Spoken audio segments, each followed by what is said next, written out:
Attention! Go! And we see that we're away in these two crews. Oxford Brookes, wow, tidy out at the start, even perhaps getting their bow just marginally out in front in the first few strokes alone. University of London A on the right-hand side of your screen.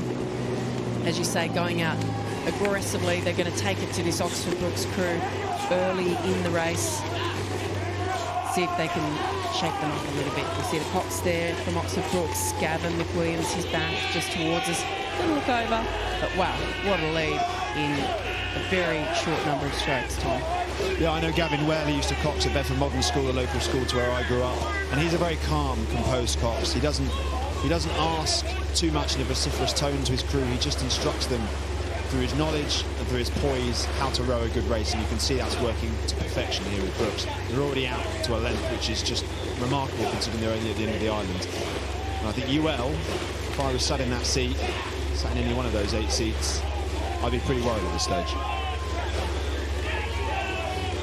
Yeah, that's the last thing you want is your competition to get a lead like that at that point in time, to get the look back on you and to start to be able to really swing into a comfortable rhythm. But certainly that would be my tactic if I was Oxford Brookes, was to get out hard and fast and just swing into it and really start to relax down the course. Slightly heavier, Oxford Brookes, they're about 86 kilograms as compared to 80 kilograms for the University of London A crew, so they're a little bit lighter. Certainly that weight on the handle, provided you're using it effectively, is beneficial in the eights, generally speaking. So a little bit more leverage to play with Oxford Brookes, a little bit more weight on the handle to swing back, but look, they're looking tidy, they're doing a good job. They were second in the B final, University of London A at the Marlow Regatta, but of course Oxford Brookes third place in the Championship 8s at that regatta, so we're really looking at sort of 2 classes of 8 here, and one of the favourites, Oxford Brookes University A on the right of the screen, currently in the lead.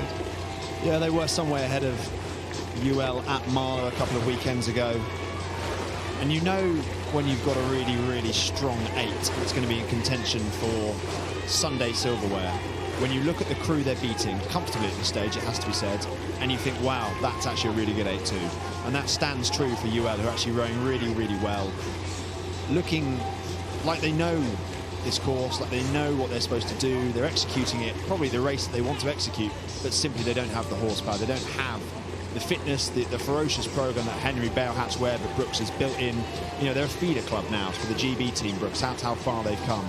And you can just see with every stroke they continue to walk. And actually, they've taken the rate down a couple of pips here, but continuing on with the intensity and just moving that boat on every stroke. No unnecessary dramas.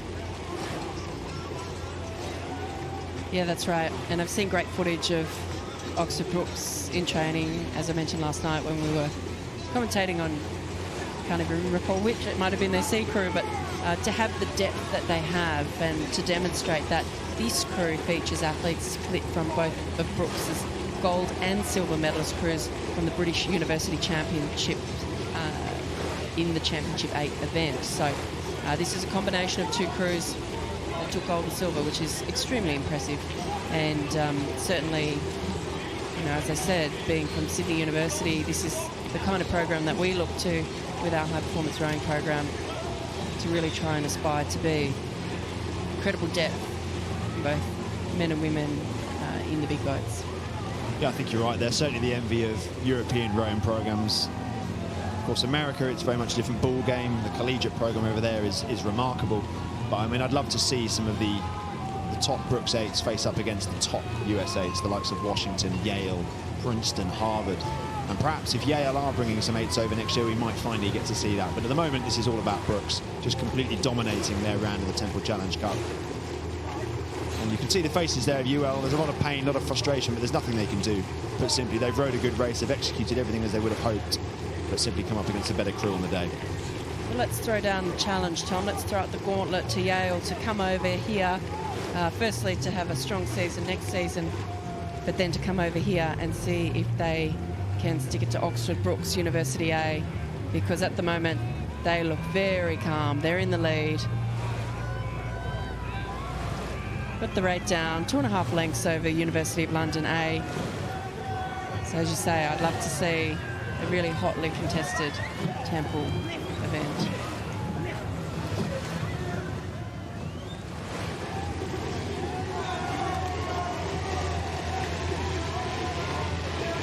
That's the place you want to be, isn't it, Sarah? You look at that 8, they are absolutely cruising. And I don't mean that in a disrespectful way. They've just got everything right about the way they're rowing at the moment. They're down at a rate that probably feels comfortable for those guys. They're just moving the boat. It will feel like zen. It will feel like the shell is gliding on the water, and that's where you want to be as you come into the stewards' enclosure at Henley Royal Regatta. The sun coming down. It's the Thursday. You've got a weekend of racing, probably against some of the best collegiate crews in the world, and they're just going to enjoy their final 400, 300 metres down the course. Yeah, look, particularly when the draw's not out for tomorrow, they're racing late on the Thursday evening. You don't want to have to do more than you have to do at this point in time. It's the Thursday, it's very early on.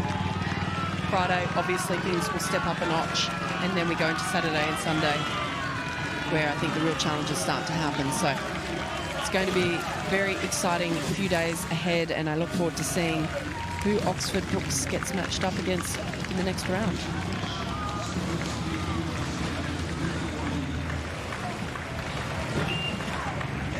And as they cross the line, Oxford Brookes University A taking the win over University of London A. And we hear that Oxford Brookes University A will take on Boston University in the next round of the Temple Challenge Cup.